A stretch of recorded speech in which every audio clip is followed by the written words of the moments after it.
सबका सारा जमाना, यहाँ वफादार कोई नहीं है।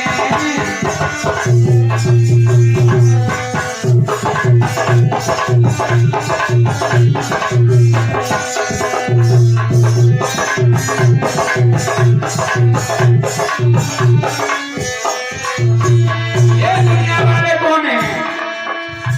जेब कतरे हैं ये दुनिया वाले, जेब इनसे तू अपनी बचा ले। सिवा ईश्वर के सुन लो भक्तों,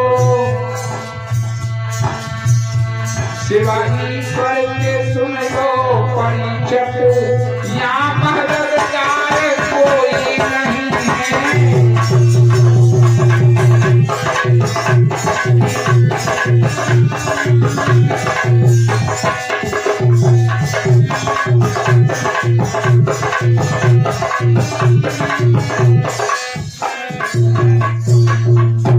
मन में खेद आया है, कुछ समय बाद स्वयं को संभाला है।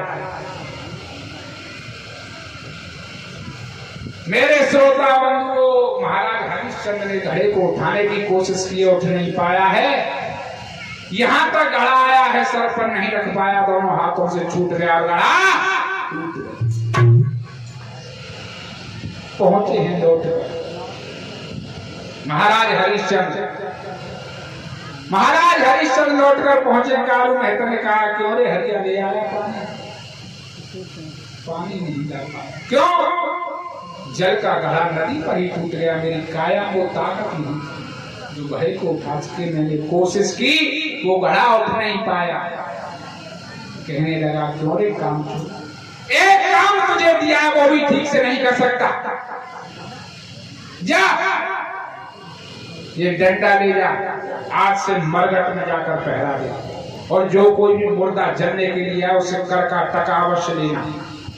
इधर महाराज हरिश्चंद्र मरघट में पहरा देने के लिए पहुंचे, और इधर मेरे श्रोता बंधुओं, ब्राह्मण देव ने रानी तारा से कहा कि तारा, कहाँ है तुम्हारा बेटा?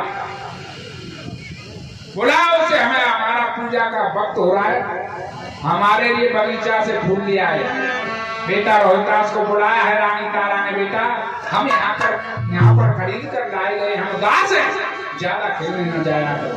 ब्राह्मण देव क्रोधित होने लगे। एक काम करो, ये डलिया ले जाओ और बगीचे से जाकर ब्राह्मण देव के लिए कुछ फूल ले आओ। अब बेटा रोहितास चला है किस प्रकार,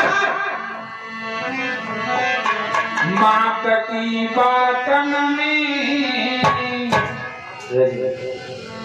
और ले डलिया हाथन में, कुमारो चलो रोता, हाथ की बातन में ये डलिया हाथन में, कुमार चलो रोता। कैसे चला है? मात की बातन में डलिया हाथन में, कुमारो चलो हे रोता। हाथ की बातन में ये डलिया हाथन में, कुमार चलो रोता।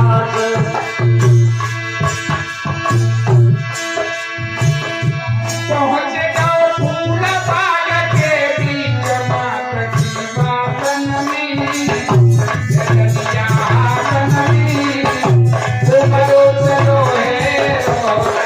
हाथ की बातन में ये डलिया हाथन में, कुमार चलो रोता।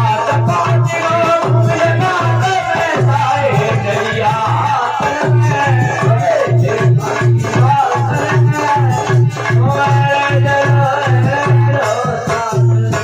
हाथ में डलिया लेकर बेटा रोहितास बगीचे में पहुंच गए।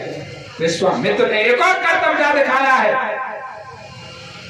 सपोरे का रूप धारण किया है, सर्प का बच्चा, और एक फूल में जाकर बैठ गए। बेटा रोहितास आगे बढ़ा है, फूल पर तोड़ने के लिए हाथ बढ़ाया है, तोड़ने के लिए हाथ आगे बढ़ाया है। विश्वामित्र ने सर्प का रूप धारण करके उंगली में काट लिया है बेटा रोहितास को। मूर्छित होकर जमीन पर जा गिरा और आवाज देने लगा, मैया मैया कहाँ हो तुम। और इधर विश्वामित्र एक व्यापारी का रूप धारण करके उसी गली में आवाज लगाने लगे हैं, अरे बहना काऊ दुखिया को लाल बाग में खाए लो काले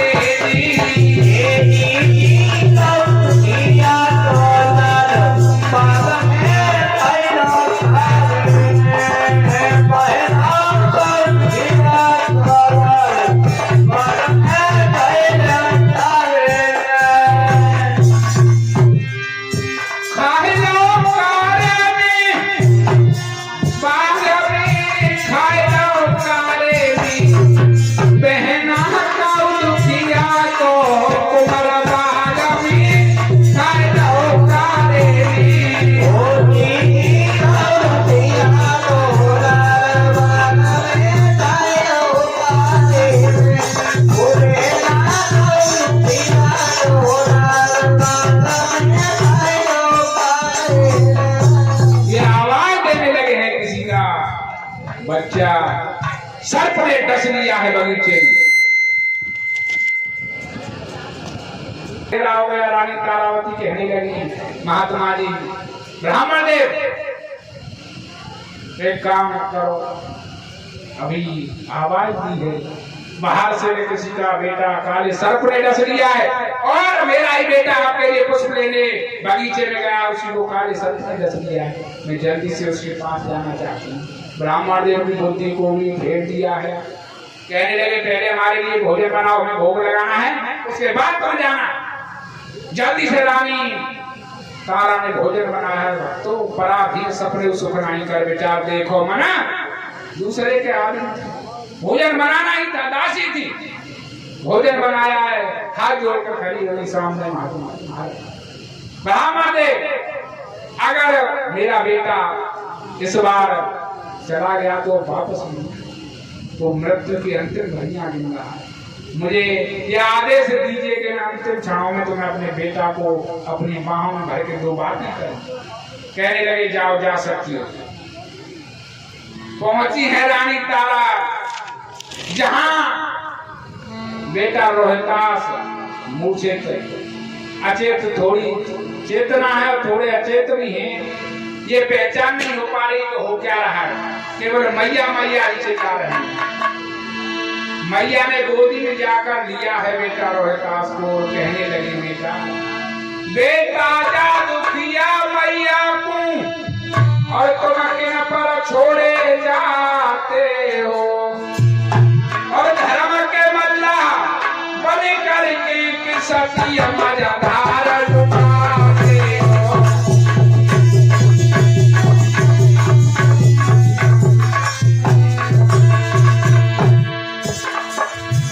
बेटा, हे मेरे लाल, तुझे क्या हो गया? गोदी में ले लिया है मैया ने। कथा को भाव से समझते चलिए। उस माता के हृदय पर क्या वज्राघात हुआ होगा, जिसका एक ही बेटा और वो भी मौत के द्वार पर खड़ा है।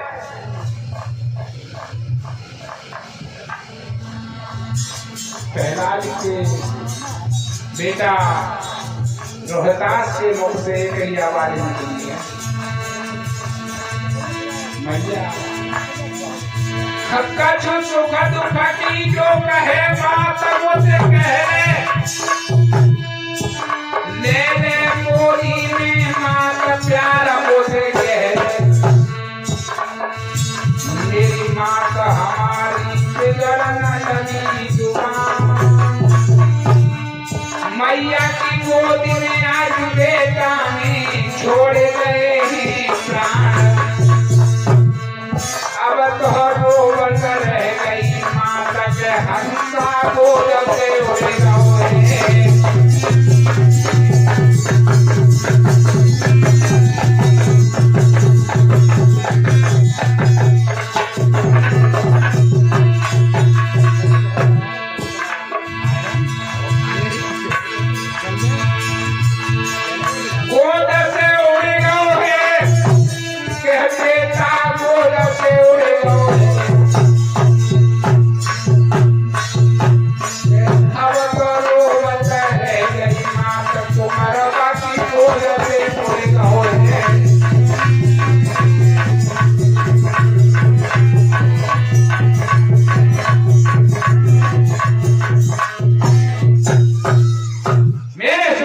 पर वो इतने शब्द कहे बेटा रोहतास ने मैया जो कछु सुख दुख की मुझसे बात करनी हो जल्दी कर। अब मैं बच नहीं पाऊंगा, मेरी आंखों के आगे अंधेरा हो गया। इतने शब्द कहकर बेटा रोहतास ने अपने प्राणों को छोड़ दिया।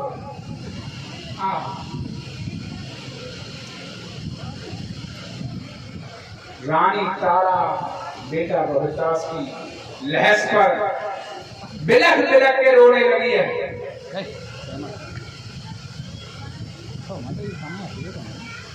बिलख बिलख के रोने लगी है। मेरे श्रोता बंधु, बेटा ऐसा जुल्म मेरे ऊपर न करो। पर मां बेटा रोहतास हो तो बेटा कहाँ था? केवल उसकी लाश पड़ी थी। बगीचे की मालिन आई है, कहने लगी क्या कि आवाज बढ़ाओ ना, मेरी कम है, जल्दी कम कर दो। बगीचे की मालिन आई, कहने लगी बहन अब बेटा की लहस को क्यों खराब कर रही? अब तो इस दुनिया से चला गया और ये इस संसार का नियम है कि एक बार जो यहाँ से चला जाए वो लौट कर नहीं आता। अब इसके शरीर को अंतिम गति की प्राप्ति करवा जाकर उसका अंतिम संस्कार। बेटा रोहतास की लाश को लेकर रानी तारा मरघट में पहुंची है, जहां महाराज हरिश्चंद्र पहरा दे रहे थे। आहा, रानी तारा को आते हुए देखा है, दूर से ही आवाज की है, कौन हो, कौन हो? एक बात याद रखो, जो कोई भी हो मोटा इस मरघट में शमशान में तभी जलेगा जब पहले मेरे हाथ में कर का एक टका दे दिया जाएगा। कर का एक टका दे दिया जाएगा, उससे पहले मोटा नहीं। थोड़ी पास आई है रानी तारा, देखा है महाराज हरिश्चंद्र ने, तारा तुम, ये तुम्हारा बेटा हमारा काले सर्प ने बगीचे में डस लिया, ये अब इस दुनिया में नहीं है। महाराज हरिश्चंद्र पछाड़ खाते गिरे। मेरे श्रोता बंधुओं, बेटा रोहतास की लाश पर रोने लगे हैं। काश भी समय बीत गया। रानी तारा कहने लगी महाराज अब ये लौट कर नहीं आएगा, इसका अंतिम संस्कार कीजिए। कहने लगे हैं महाराज हरिश्चंद्र अंतिम संस्कार किया जाएगा। एक बात सुनो रानी तारा, तू मेरा थाल हाथ धरे मरघट में, जाके आवाज बढ़ा यार, तू मेरे थाल हाथ धरे